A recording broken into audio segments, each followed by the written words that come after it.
Professor Sreeram Chaulia is also with us now, well-known strategic affairs expert. Good evening to you, Professor Chaulia.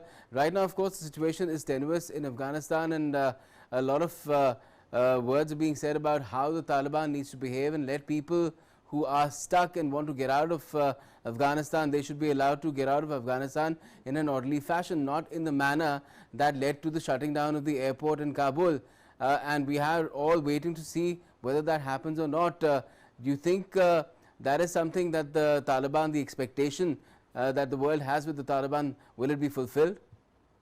Well, I think one thing that does stand out with Taliban is they are the so-called enforcers of order. And, as long as they were a guerrilla force, they didn't have that responsibility. I mean, they were on the offensive. But now they've captured pretty much every province, including the capital, and are in charge. So, and they want to establish their Islamic Emirate. So, in that kind of situation, they would want to demonstrate that at least there is law and order, their own fashion of law and order. So, I think some of the chaos and the frantic pell-mell kind of situation we are seeing the last 2-3 days, they will want to bring at least that under control. And of course, they are all their top leaders are all talking the good talk, saying that no diplomat will be harmed and there's going to be no issue and all the embassy should remain, because that clearly shows they are dangling for the recognition that they want.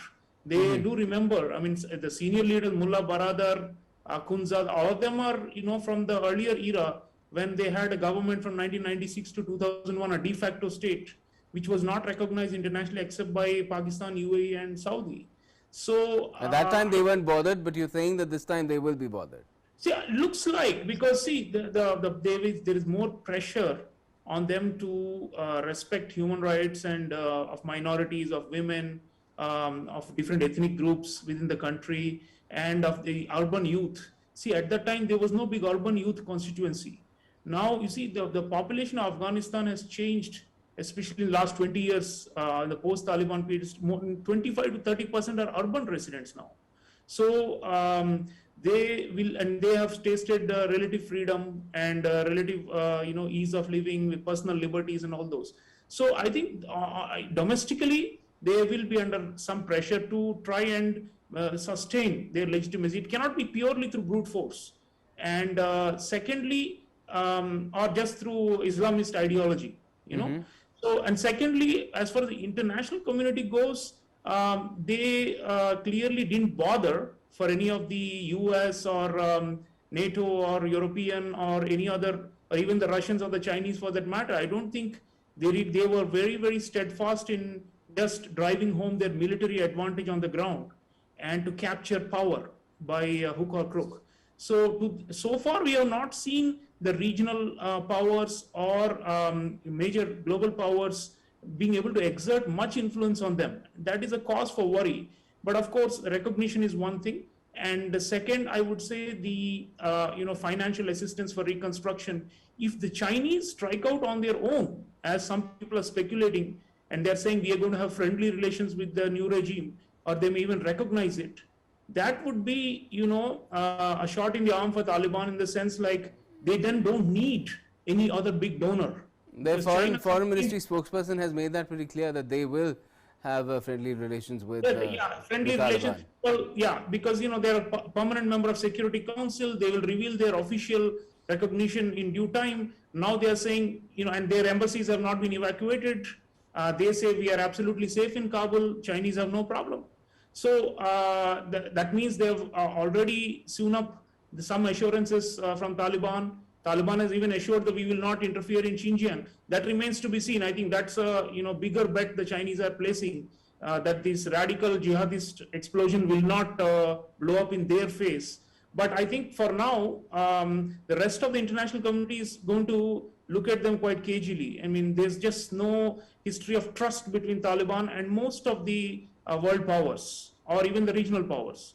So I think what Iran does, what Central Asian countries do, interestingly, as the Taliban were sweeping in this rapid offensive, none of the regional powers really intervened in any way. I mean, it was not obvious there were some supposed foreign fighters who came in to side with the Taliban and to help them win power. There was no resistance from any of the regional powers. So they all, I think, are tired of, or wary of getting their fingers burnt. None of the countries who were expected to create a regional solution, we were all advocating for it for a long time. We did not see that. In the end, everybody was just watching. And in that sense, even the ones who had direct borders with Afghanistan, where the border crossings have been taken over by Talib, and they are collecting customs duties, they are stopping people, and where they have claims on the ethnic groups on the other side, still they did not interfere. So it looks to me like they are all worried about, intervening right now. So let them be. I mean, there's no question of another war to displace and dislodge the Taliban now. People of Afghanistan are tired of war, no question about it. But order and fairness, will Taliban deliver those two? That is the real test, and the world and also Afghan people will watch them. And they must remember, last time they came to power, they could only remain for 5 years. And then they were displaced. So it's not that, yes, but they were not displaced from resistance from the inside. They were displaced because the US went in. Yeah, so look, if a series that is unlikely to happen again. If more terror attacks happen in the neighboring countries, everyone will be compelled to intervene and to displace them, or to support elements, for example, these opportunistic warlords who switch sides and suddenly said, now we are no longer with the government and now we are with Taliban. The same groups in 2001 had switched sides from the other side and quickly moved over to the in favor of the Americans. So it's not like the Taliban ideology is very popular. I mean, Taliban ideology cannot be, because they are so harsh and so restrictive of personal liberties and of people's freedom to live a decent life. So they are going to hold it through a mixture of power, brute force, but also some sense of law and order, and will want some legitimacy. Otherwise, there's going to be a repeat of, if they could come back to power, they could also lose power. Okay. See, ultimately, let me bring in Dilip Sinha now. Dilip Sinha, will be drunk with power. Do you think that the Biden administration feels that their job was actually done in Afghanistan? It's over and done with. The US had been there for 20 years. They've killed Osama bin Laden, Baghdadi. All the names that matter are out of the picture. Why should they be there anymore? Yeah, I think the America first tendency is quite pronounced, even though Trump lost the election. And no Americans have been harmed at all in the last several months of the Taliban offensive. So they're looking at it from a very narrow prism of evacuating Americans and just cutting loose and running because they are tired and they are no longer in a position to invest the same kind of blood and treasure that they have done for 20 years. And public opinion, interestingly, despite the devastating scenes from across Afghanistan and the clear loss of face and leadership for the US and prestige for the US domestic public opinion is pretty happy. I mean, they're still, opinion polls are showing that they are with Biden's decision to pull out. And if Trump was in power, he would have done the same. So I think, this post-American world we talk about, at one extent, America still remains a great power, but they're not in a position to really stabilize these, complex societies, developing countries across the world, which are strategically important, used to be strategically important, but I think they have narrowed down their prism a lot. They're not looking at the big picture and global leadership anymore. Sure. So since you're pressed for time, let me just ask you the next question as well. Now, there is a vacuum that's created, and people think that, China stands to gain. So it's advantage China. Pakistan has more strategic depth because they have influence now in Afghanistan. So the nexus builds up. What do you see? I mean, what do you see the scenario emerging? Yeah, China and Pakistan have coordinated. There's no question. They have tried to bring the Taliban to terms with their national interests and to manipulate them and to use them to secure their own, game plans. But I think the one spoiler could be the jihadist ideology. The more Taliban are entrenched across Afghanistan, you cannot rule out the return of Al-Qaeda, ISIS, and other regional terrorist groups using it. The Pakistanis are ready for it. So then what happens to Chinese security in Xinjiang? We cannot be, I don't think they can buy peace with jihadists. I mean, it's not possible because they are motivated by hardline Islamist ideology and hatred for any government which they think is oppressing Muslims. So Yes. I think China is in for some trouble. I don't think that neither Pakistan can China or China can be declared as victors here. They think that they are somehow on top right now, but you know, the history of Afghanistan has often rebuffed many claimants to victory and to dominance in the past. Okay. And I very much doubt China can really plant or replace the US and become a hegemonic power in Afghanistan. They are still hesitant to put military on the ground. The Chinese are playing the economic game, and that's not sufficient. You cannot buy jihadists out. You need to do much more in order to vanquish them. Shriram Chauliya जी, चीन ने बहुत साफ कहा है कि वो अपने मैत्रीपूर्ण संबंध विकसित करेगा तालिबान के साथ। साथ ही साथ पाकिस्तान, तुर्की और रूस का भी कहना है कि वो अपने दूतावास को बंद नहीं करेंगे। ऐसे में अभी जो बैठक हुई उसका किस तरह का असर आप देखते हैं?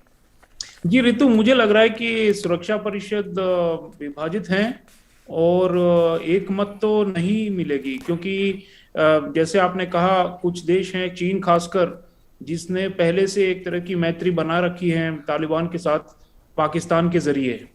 तो रूस मेरे ख्याल से अभी भी थोड़ा सा संतुलित है, और जहां तक पश्चिमी देशों का सवाल है, वो कभी भी मान्यता नहीं देंगे इस सरकार को जो इन्होंने अभी जबरन बना लिया है कब्जा करके।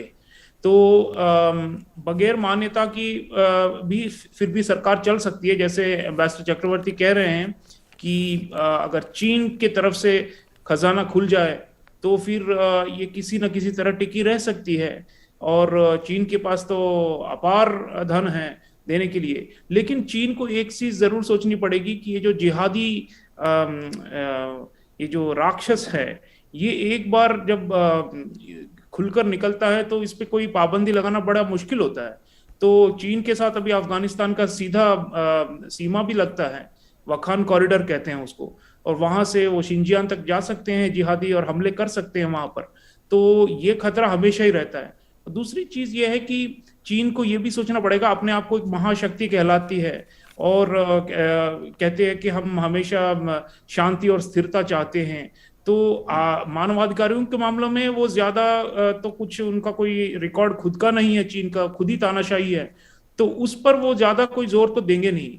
लेकिन फिर भी ये सोचने वाली बात है कि क्या अमेरिका का जो स्थान है वो चीन जो विस्थापित हो गया अमेरिका, अब चीन उसकी जगह ले सकता है अफगानिस्तान में? मुझे नहीं लगता, क्योंकि अमेरिका ने पूरी फौज उतारी थी वहां पर। एक बराक ओबामा के समय पर 1 लाख से ज्यादा अमेरिकी सेना तैनात थी। श्रीराम चौलिया जी, अफगानिस्तान पर संयुक्त राष्ट्र सुरक्षा परिषद की बैठक में जिस तरह